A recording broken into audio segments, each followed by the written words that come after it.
A blessed day, everyone. My name is Brother Kix, and welcome to this week's episode of HUGOT LINES. Thank you so much for joining us once again. I hope all of you are doing great and feeling blessed wherever you are.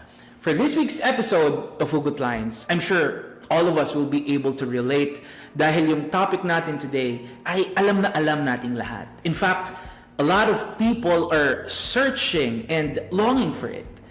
Today, we will talk about love. So our hugot line for today is, bakit ba ang hirap magmahal? Bakit ang hirap magmahal? Or some people would say, sana all in love. Most of the time when we talk about love, we refer to it as feelings or emotion. But love can be a lot of things, and we can express and demonstrate love through many different ways and means. With our thoughts, or yung mga iniisip natin, or yung mga words natin, or how we say things. And of course, through our actions. So there's a lot of ways para maipakita natin and makapag-extend tayo ng love. That's why it is said na madali lang makahanap ng love because love is just around us. And we can easily find love if we will just search for the right person, at the right place, at the right time. But then again, our question is, if finding love is that easy, bakit may mga tao pa rin na hindi makahanap ng love? Bakit may mga tao pa rin na nahihirapan magmahal? Why is it that a lot of people are still chasing love and longing to be loved? Well, the truth is, love is a matter of perspective. So the amount and the degree of love that we allow ourselves to express and extend to others will depend on how we perceive and value love. And most of the time, magkakaiba tayo ng ideas, magkakaiba tayo ng beliefs, ng basis, ng standards when it comes to love. That's why people also tend to be subjective or one way pagdating sa love. Because we tend to love based on our own standards, based on our understanding, and how we measure love.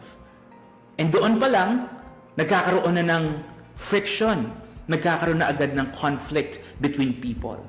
Which is, pinagmumulan din ng misunderstanding, ng arguments and disagreements. And that is actually one of the reasons kung bakit nasasabi natin na ang hirap magmahal. Nahihirapan tayo mag-express and mag-extend ng love because we allow our issues, our differences to get the best of us. Nahihirapan tayo magmahal because we allow arguments and disagreements and misunderstandings to divide and separate us. And it becomes more difficult for us to love when things are not doing well or going smoothly. Dahil hindi ganon yung idea natin, yung ideal natin ng romantic love. Lalo na when we are faced and overwhelmed with problems and difficulties about love. We tend to dwell, we tend to focus more on the negativities, which is hindering us from showing and expressing love as we should. Remember, friends, no one is perfect. Lahat tayo hindi perfect. Which means the relationships that we have with other people are also not perfect. That's why a very important part of loving someone is accepting and embracing the flaws and imperfections of that person. To really love someone means loving everything about that person. And kasama doon yung mga flaws and imperfections niya. Kasama doon yung mga faults and shortcomings niya. We can't love and just pick only the good and positive side of a person. We can't say that we love someone, pero yung mga mabuti at magagandang qualities lang niya ang mahal natin. We love someone for who and what that person truly is. And kasama doon yung mga flaws and imperfections niya. And it doesn't mean na kailangan mo mag-suffer just because you accepted the person's flaws and imperfections. Hindi rin yun fair para sa'yo. Instead, ang isipin mo, you are with that person so you can help each other to be better people. You are together so you can help build each other up. And you know what? If we do this, we will be able to show and express love completely and wholeheartedly. You know why? Because that is the problem when it comes to love. Hindi mahirap magmahal. Ang mahirap is for us to love completely and wholeheartedly. Lagi tayong may hesitations. We always have reservations. Lagi tayong may doubts. Lagi tayong may uncertainties. You know why? Because we are afraid to be hurt. We are afraid of the pain. Remember, friends, hindi tayo mahihirapan magmahal if we will choose to love selflessly and unconditionally. Regardless of the situation, no matter the struggles and difficulties, despite the flaws and imperfections, never stop caring and supporting one another.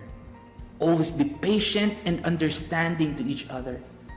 Always choose to be kind and be happy around each other. And most of all, never get tired of appreciating and loving one another. I would like to share with you 1 Corinthians 13 verse 4 to 5. It says, "Love is patient and kind. Love is not jealous. It does not brag, and it is not proud. Love is not rude, is not selfish, and does not become angry easily. Love does not remember wrongs done against it." Hallelujah.